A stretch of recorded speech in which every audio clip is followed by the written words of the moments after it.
It's time for the Longines Chronoscope, a television journal of the important issues of the hour, brought to you every Monday, Wednesday, and Friday. A presentation of the Longines Whitnor Watch Company, maker of Longines, the world's most honored watch, and Whitnor, distinguished companion to the world-honored Longines. Good evening, this is Frank Knight. May I introduce our co-editors for this edition of the Longines Chronoscope?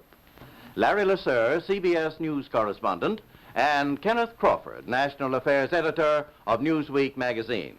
Our very distinguished guest for this evening is Admiral Richard E. Byrd. The North Pole used to be a no-man's land, but these are the days when, by buying a ticket on a commercial airliner, you can fly across the North Pole and drink a cocktail at the same time. You know, only 60 or more years ago, about 35 years ago, our guest tonight found out whether there was any land north of the North American continent. He made that first discovery flight, and I must say that Admiral Byrd, our guest tonight, is not only our greatest living explorer, but he's been an inspiration to countless Americans. Admiral Byrd, you've been to both the North Pole and the South Pole. Is there any unexplored land left on this earth that might appeal to adventurous young Americans? Yes, there is. And not up around the North Pole, because it's getting crowded up there now, because they find out it's really usable, not only to live in, but militarily. But strangely enough, there's left in the world today an area as big as the United States that's never been seen by a human being. And that's beyond the pole on the other side of the South Pole from Middle America. And I think it's quite astonishing that there should be an area as big as that unexplored. This is a tremendous So challenge. there's a lot of adventure left down at the bottom of the world. Well, Admiral, do you hope to see that? I do. Well, Admiral, Yeah. would you say that since you've been to both the extremities of Earth, are these expeditions to such far-off places, are they getting easier because of modern techniques, or is danger still close at hand? Well, it's a little risky, but nothing like it used to be with the old slow planes and the small cruising radius where we had to put down bases. We replaced the dog teams, and of course that was a big improvement. But now the planes go much faster and they are safer, and they have a much bigger cruising radius. You haven't got the danger of a terribly heavy load. Admiral, an expedition to which I believe you're the advisor is now en route. What is that expedition doing? Well, that's the icebreaker Atka, and it's a reconnaissance expedition. It's going down to the South Pole area to make certain observations and to look for some bases. They will be back in April, and they will report back, and upon the information we get from that undertaking, we will base the bigger expedition that's to follow. Is that very definitely planned, or is that... That is being planned right now. So I'm willing to say to you that there will be a number of expeditions that will follow, I think, year after year, at the bottom of the world, because the government has really become interested. Well, Admiral Byrd, I can understand, I think everybody can, the interest in the North Pole because it's so near our greatest challenger, Soviet Russia, but why this interest in the bottom of the world? Nobody living down there, is there? No, it's pretty cold. There's only one permanent resident, that's the emperor penguin. The little ones live further north. I tell you one reason they're interested. It's by far the most valuable, important place left in the world for science.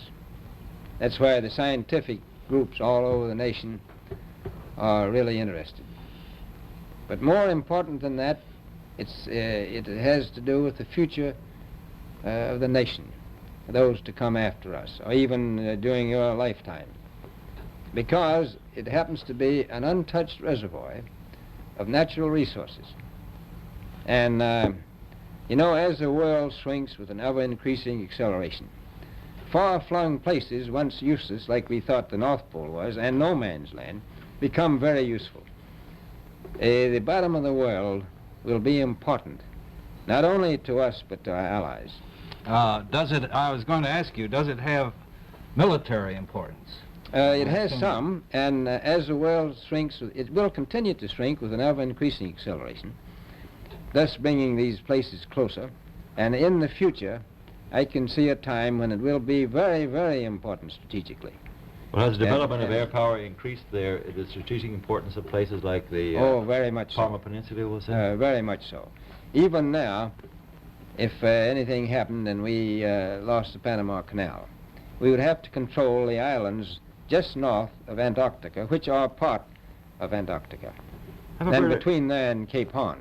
I've heard it said that there are 7 continents in the world, and one of them has never been seen by a woman, and that's Antarctica. Is that actually true? Well, if the Palmer Peninsula is an island, as far as I know, that's true. No woman's ever stepped foot upon the Antarctic continent, and it's the most peaceful place in the world. Well, I'm sure that won't last very long. I understand that now that you're working with the Arnold Bread Company in charge of frozen foods. Now, is there any future for frozen foods down these frozen extremities? Well, I think the human race can be helped by that.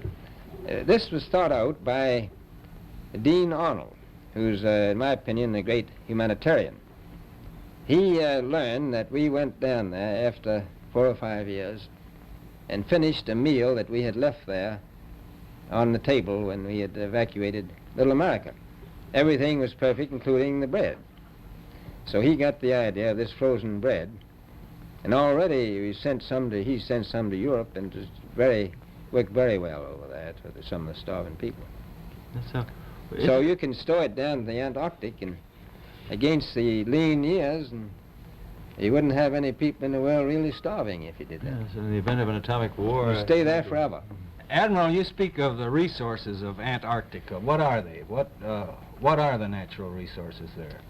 Well, we've found enough of coal within 180 miles of the South Pole in a great ridge of mountains. It's not covered with snow, enough to supply the whole world for quite a while. Well, that's the coal. Now, there's evidence of many other minerals. We are pretty sure there's oil. Now, that coal shows the bottom of the world. Now, by far the coldest spot in the world. Where that coal is gets 100 below zero in the winter. Well, it was once tropical. So we think there's oil there, and there's evidence, probably uranium there. Is it any secret? Is there uranium there? That would be the only thing that would be practical to actually go after, I suppose. Everything else would be economically unfeasible, wouldn't it? Well, as we recklessly expend our resources, the time will come when we'll have to go after that stuff down there. Well, you know, I avoided what you said about uranium. I'm not sure about that. I don't want to have the world fight over the Antarctic. And Robert, is there a competition among other nations to try to get information about Antarctica and possibly to secure some of these resources? Well, yes. There are now 7 nations very much interested. Russia is interested tremendously. That I'm sure of. Australia has an expedition down there.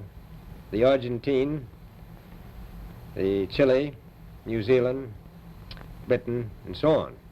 Now, you can understand those people down there being interested because they live down there, the New Zealanders, the Argentinians, the Chileans, and the Australians.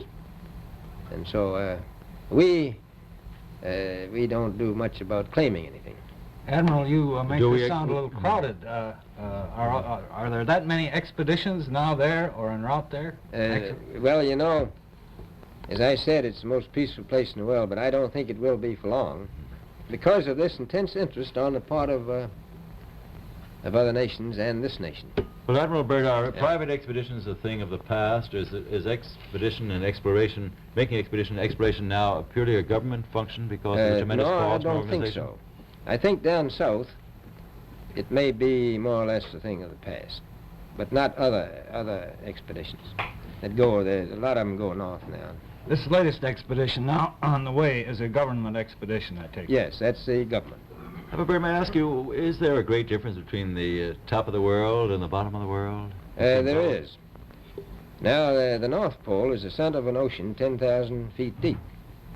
The South Pole, the center of a plateau, 10,000 feet high. The North Polar Sea is surrounded by continents that are slightly frozen.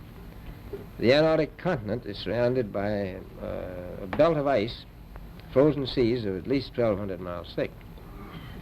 Now, the south is a plateau. It gets, in some places, 14,000 feet up.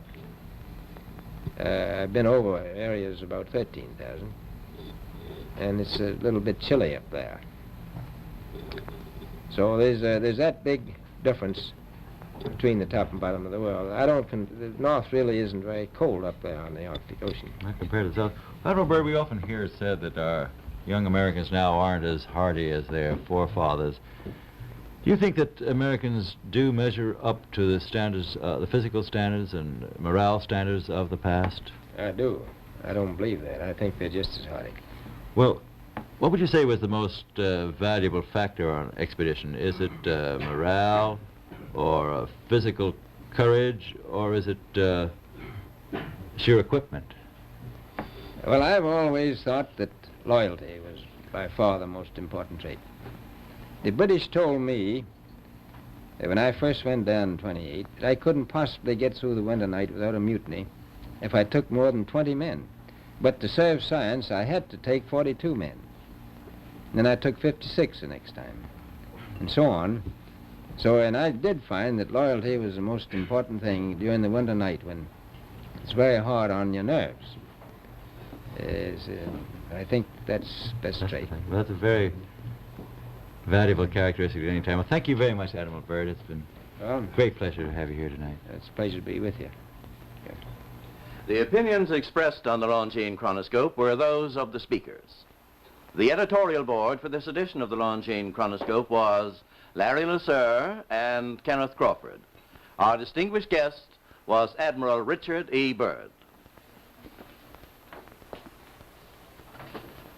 A Longines watch makes the most perfect Christmas gift. It has beauty, elegance, and enduring quality, and a universal reputation as just about the finest of the world's watches.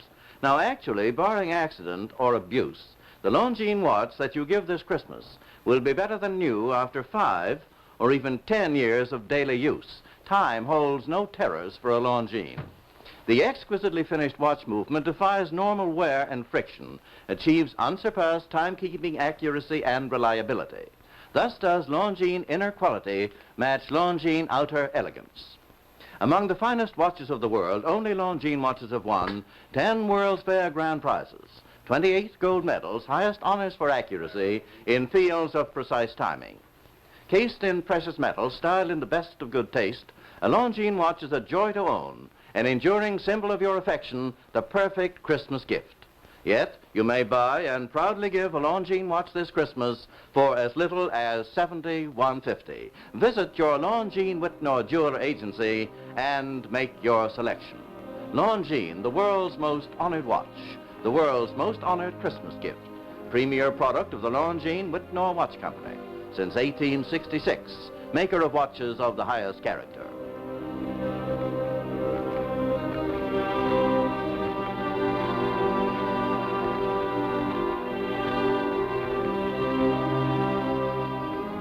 We invite you to join us every Monday, Wednesday, and Friday evening at this same time for the Longines Chronoscope, a television journal of the important issues of the hour, broadcast on behalf of Longines, the world's most honored watch, and Whitnor, distinguished companion to the world-honored Longines. This is Frank Knight, reminding you that Longines and Whitnor watches are sold and serviced from coast to coast by more than 4,000 leading jewelers who proudly display this emblem. Agency for Longines Whitnor watches.